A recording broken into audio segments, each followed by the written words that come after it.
నారాయణ ఆది నారాయణ. ఓం నారాయణ ఆది నారాయణ ఛానల్ను ఆదరిస్తున్న గురు బంధువులకు స్వాగతం, సుస్వాగతం. ఓం నారాయణ ఆది నారాయణ. ఓం శ్రీ భగవాన్ వెంకయ్య స్వామి నమః. ఆశ్రిత జనరక్షకుడు, దీనజన బాంధవుడు శ్రీ భగవాన్ వెంకయ్య స్వామి వారి పాద పద్మములకు నా ప్రణామములు. సమస్త సగుణ రూప నిర్గుణ రూప గురుదేవుల పాద పద్మములకు నా నమస్సుమాంజలి. అవధూత శ్రీ భగవాన్ వెంకయ్య స్వామి వారి అనుగ్రహం ఎవరికి ఎప్పుడు కలుగుతుందో, సంఘటన ఏదైనా కావచ్చు, మనల్ని వారి అనుగ్రహ ఛాయలోకి తీసుకున్న తీరు మాత్రం అనితర సాధ్యం. అలాంటి లీల ఇప్పుడు సర్వసమర్థ లీల శీర్షికలో స్మరించుకుందాం. పొదలకూరు గ్రామం. ఈ భక్తుని పేరు వరదాచార్యులు. వీరు స్కూల్ టీచరు. వీరి ఇంట్లో బావి తవ్వించే ప్రయత్నంలో ఉన్నారు. శ్రీ భగవాన్ వెంకయ్య స్వామి వారు వీరు బావి తవ్వించే ప్రయత్నంలో ఉన్నప్పుడే శ్రీ భగవాన్ వెంకయ్య స్వామి వారు ఆ వీధి గుండా వెళ్తున్నారు. వీరు పని ప్రారంభించారు. అంతా అక్కడ హడావిడిగా ఉంది. అటువంటి పరిస్థితిలో స్వామివారు ఆ బావి తవ్వే ప్రదేశం దగ్గరికి వచ్చారు. అంటే స్వామివారు ఎవరు ఆహ్వానమేమో అక్కర్లేదు కదా, వారు ఎవరిని అనుగ్రహించదలుచుకుంటే వాళ్ళ దగ్గరికి వారే వచ్చేస్తారు. అప్పుడు అక్కడ ఉన్న కూలీలు కొంతమంది శ్రీ భగవాన్ వెంకయ్య స్వామి వారిని చూసి నమస్కరించారు. నమస్కరించి స్వామివారి మాట ఏమైనా చెప్తారేమో అని వారు ఎదురు చూశారు. అప్పుడు స్వామి ఇలా అన్నారు, ఇక్కడ నీళ్లు లేవు కదయ్యా, మీరు లోపలికి పోయే కొద్దీ బండరాయి పడుతుంది, కొంచెం దూరంగా గుర్తుపెట్టి ఇక్కడ తవ్వితే మంచినీరు ఉంది అని చెప్పారు. అంటే వాళ్ళు తవ్వుదాము అనుకున్న దగ్గరికి ఒక అడుగు దూరంలో గుర్తుపెట్టి స్వామివారు చూపించారు. ఆ గుర్తుపెట్టి అక్కడి నుంచి వెళ్ళిపోయారు. కానీ అక్కడ ఈ వరదాచార్యులు ఈ స్కూల్ టీచర్కి స్వామివారి మీద విశ్వాసం లేదు.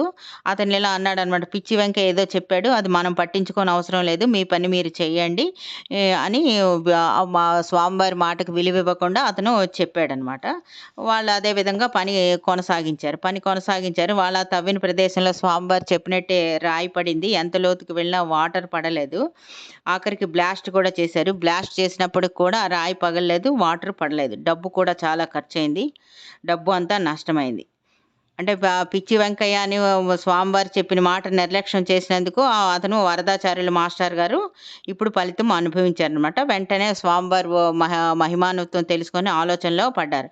అక్కడ ఉన్న కూలీలు కూడా స్వామివారి మహిమల గురించి వారు మాస్టర్ గారికి చెప్పారు. అప్పుడు మాస్టర్ గారు ఆలోచించి స్వామివారు చెప్పిన చోటే మంచినీరు తవ్వించారు. స్వామివారు చెప్పిన చోటే తవ్విస్తే అక్కడ మంచినీరు పడిందనమాట.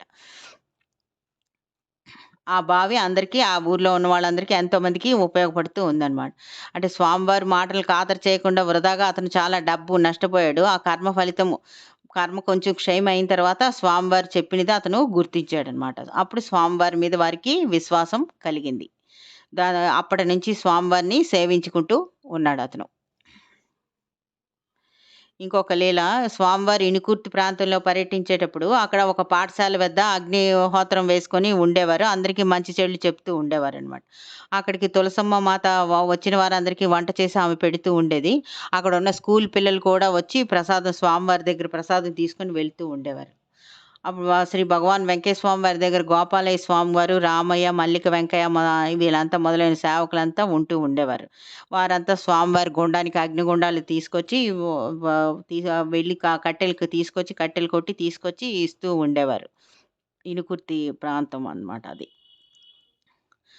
అలా ఉన్నప్పుడు ఈ గోపాలయ్య స్వామి వారు భగవాన్ వెంకయ్య స్వామి వారితో ఇలా అన్నారు, స్వామి, ఈ బడిలో పనిచేసే టీచర్లందరూ తమరి మీద గౌరవంతో కింద కూర్చొని పాఠాలు చెప్తున్నారు అని చెప్పారు గోపాలయ్య స్వామి వారు.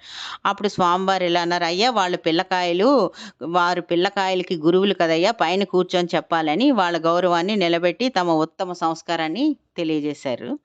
కానీ అక్కడ ఉన్న టీచర్లు ఎవరు స్వామివారి మీద భక్తి విశ్వాసాలు ఉన్నాయి. వారెవరు ఆ స్వామివారు అక్కడ సుమారు 20 రోజులు ఉన్నారనమాట. 20 రోజులు కూడా వారు స్వామివారి మీద పూజ్య భావాన్ని వ్యక్తపరుస్తూ భక్తి విశ్వాసాలతో వారి కిందే కూర్చొని పాఠాలు చెప్పారు ఆ 20 రోజులు కూడా. అలా ఉండగా ఒకరోజు ఆ పాఠశాల ప్రధాన ఉపాధ్యాయులు, హెడ్ మాస్టర్ గారు, టీచర్లు అందరూ కలిసి స్వామివారి దగ్గరికి వచ్చారు. స్వామివారిని అడిగారనమాట, స్కూల్ గురించి చెప్పండి అని హెడ్ మాస్టర్ అడిగారు. అంటే స్వామివారు కళ్ళు మూసుకొని ఒకసారి నాదం వాయించారు. నాదం వాయించి ఇలా అన్నారు, అయ్యా, ఇక్కడ పెద్ద బిల్డింగ్లు కడతారు, పిల్లలు పెద్దగా కనపడటం లేదు అని అన్నారనమాట. ఇంకా ఏమైనా చెప్పండి స్వామి అని వారి శక్తి సామర్థ్యాలను పరీక్షించాలని వీరి హెడ్ మాస్టర్ మళ్ళీ స్వామివారిని అడిగారనమాట. అప్పుడు స్వామి ఇలా చెప్పారు, అయ్యా 2-3 రోజుల్లో 20 రూపాయలు వస్తువు ఒకటి పోతుంది అయ్యా అని ఆ హెడ్ మాస్టర్కి చెప్పారు. స్వామివారు.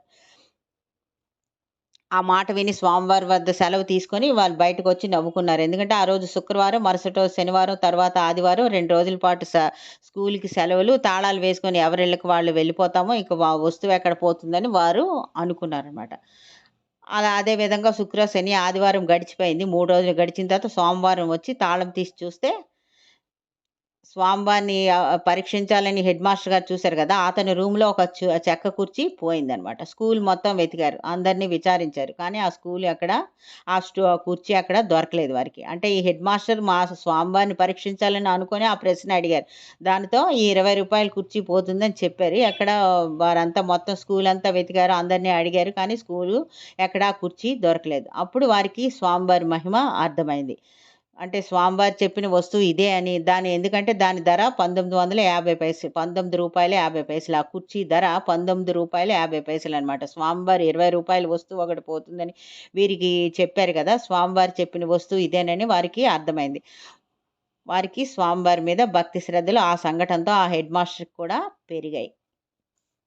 స్వామివారు చెప్పినట్లే కాలగమనంలో అక్కడ గవర్నమెంట్ స్కూలు గవర్నమెంట్ వాళ్ళు అక్కడ బిల్డింగ్‌లు కట్టారు. పిల్లలు పెద్దగా ఎందుకంటే అక్కడి నుంచి గవర్నమెంట్ స్కూల్ పిల్లలు వెళ్ళేవారు కాదు కదా! ప్రైవేటు స్కూల్స్ వచ్చిన తర్వాత అందరూ ప్రైవేట్ స్కూల్స్‌కి వెళ్ళిపోవడం మొదలుపెట్టారు కదా! దాంతో గవర్నమెంట్ స్కూల్‌లో విద్యార్థుల సంఖ్య తగ్గింది స్వామివారు చెప్పినట్లే.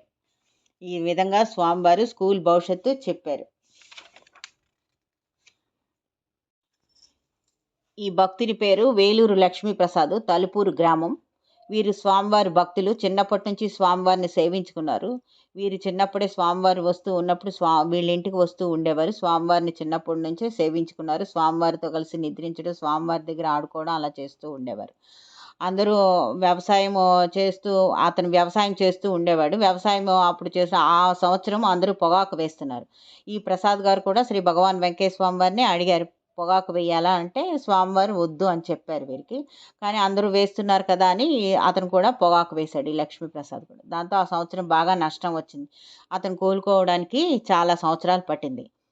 అలాగే ఇంకొకసారి స్వామివారిని అడిగాడు. ఆ ప్రాంతంలో మైకా గని తీసుకొని మైకా వ్యాపారం చేయాలని స్వామివారిని అడిగాడు. స్వామివారు ఒప్పుకోలేదు.